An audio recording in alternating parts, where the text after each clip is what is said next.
5 o'clock.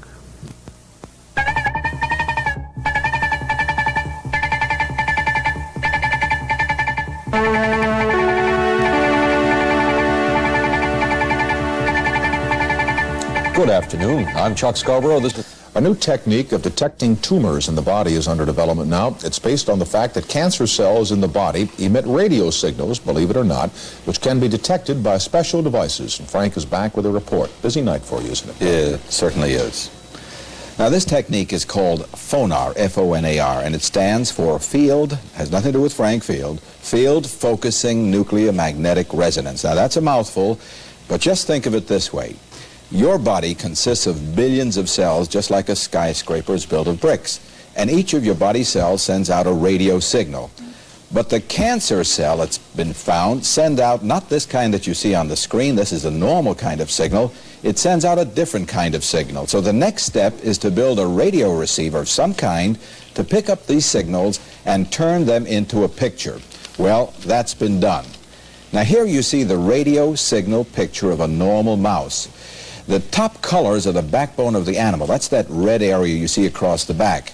Now you see the FONAR picture of a mouse with a cancer. Now there's the backbone at the top, but at the bottom you see that dark area, cancer cells.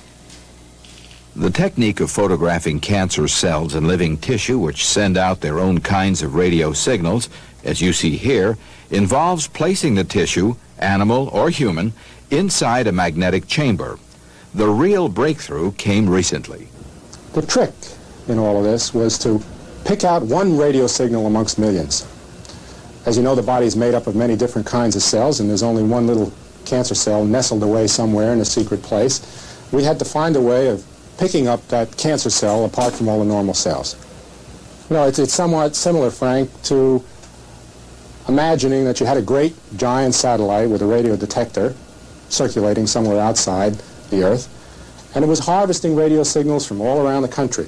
But you were interested in the radio signal coming just from Toledo, Ohio. You didn't want all the others. You didn't want the ones from Des Moines, from San Francisco, from Washington, D.C., from New York City. So you had to develop a technique for focusing that signal so you could just pick out the one from Toledo. And that's what we've accomplished. Once we were able to focus, we were able to build this image that you see on the color video screen. Having achieved the first radio images of a cancer tumor, of a cancer tissue, and the first time it's ever been done, we're now obviously going to bigger and bigger animals as we get up to man. As I've shown you, and as you see here, we've got the monkey. Now, this little fellow is not any bigger than we can afford to use at present in our equipment, because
X-rays or surgery.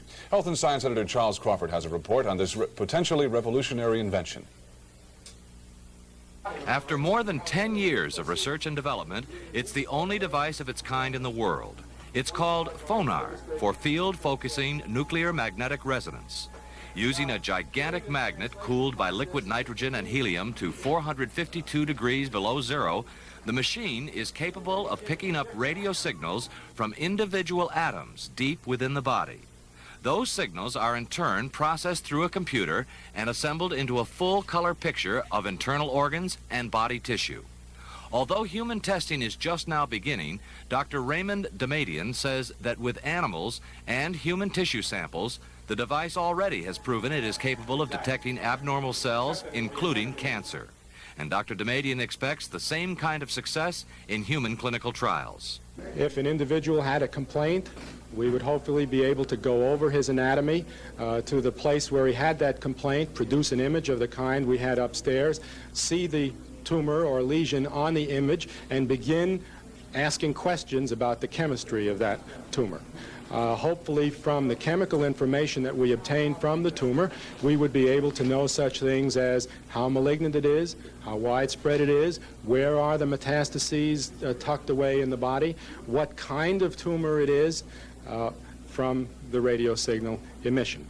The potential for FONAR may go far beyond simply detecting cancer. Those involved in its development say it also may be a major breakthrough in the treatment and control of cancer, as well as perhaps a wide variety of other diseases. One of the outstanding anxieties when an individual has cancer and has gone to therapy for that cancer is, did they get it all? Right.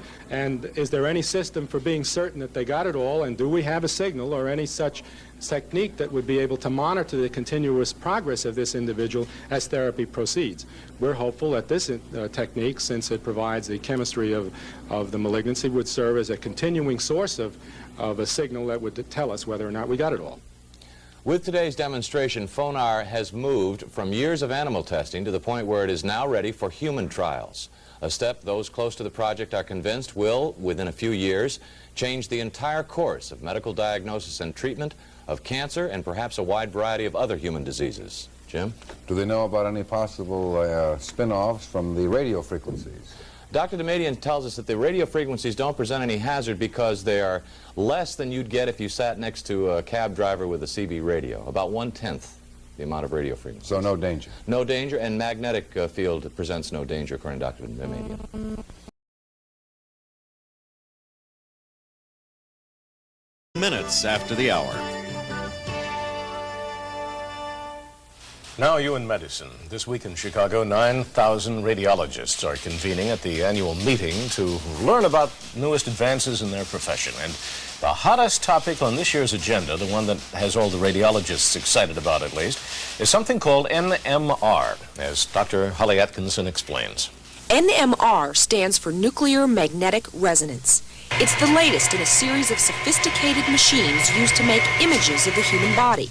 And radiologists are predicting that NMR will be able to diagnose some diseases earlier and pick up other conditions that conventional X-ray techniques would miss. NMR creates images of startling detail without using ionizing radiation, and there is no need to inject contrast material such as barium used for GI studies or dye for kidney X-rays. This NMR isn't on right now. That's so we could be in this room to take pictures. The machine has a magnet that creates a magnetic field 3,000 times that of the Earth's magnetic field. And although it's harmless to people, it can cause a watch to stop, erase the magnetic code on a credit card, cause metal pens to go flying, and erase the tape in our videotape machine. Dr. Jeffrey Newhouse explains how the magnet is the key to the NMR image. When you put a head or any other part of the body in a very strong magnetic field, that magnetic field causes the head or the arm or the leg to become a very weak magnet itself. If you then subject that body part to a burst of radio waves, the combination of the magnetization and the radio waves then makes that part of the body give off radio waves of its own. The machine then picks up those radio waves, which the body has given off, and uses them as its data to compute that image. It's taken the last 10 years to develop the NMR technique for use in humans, and even now it is still investigational. Only 3 medical centers are using NMR on patients.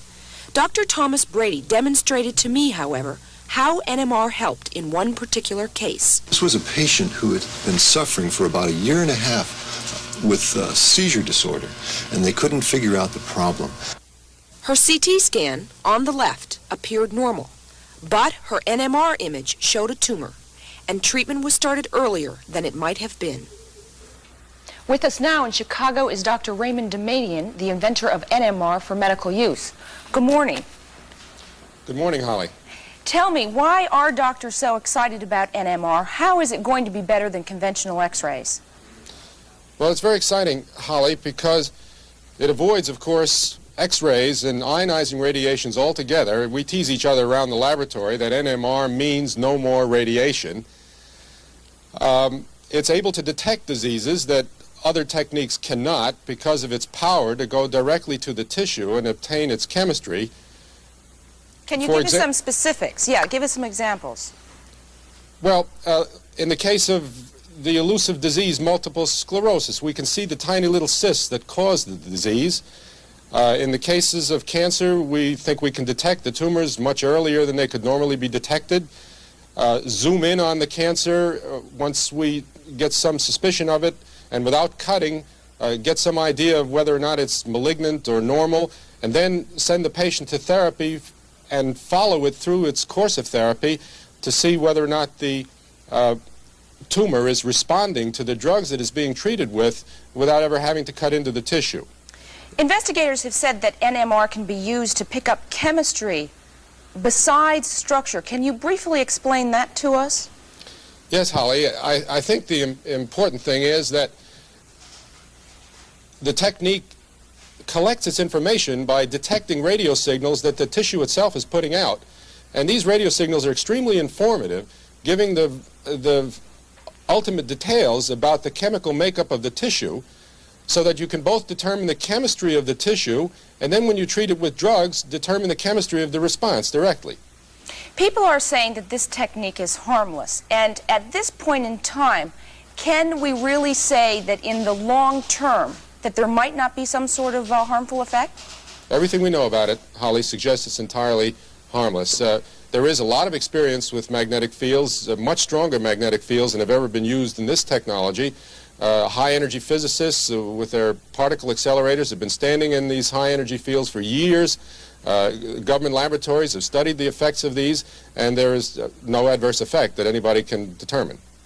The machine costs now about $1.5 million, and I wonder, what do you think this is going to do to the cost of medicine?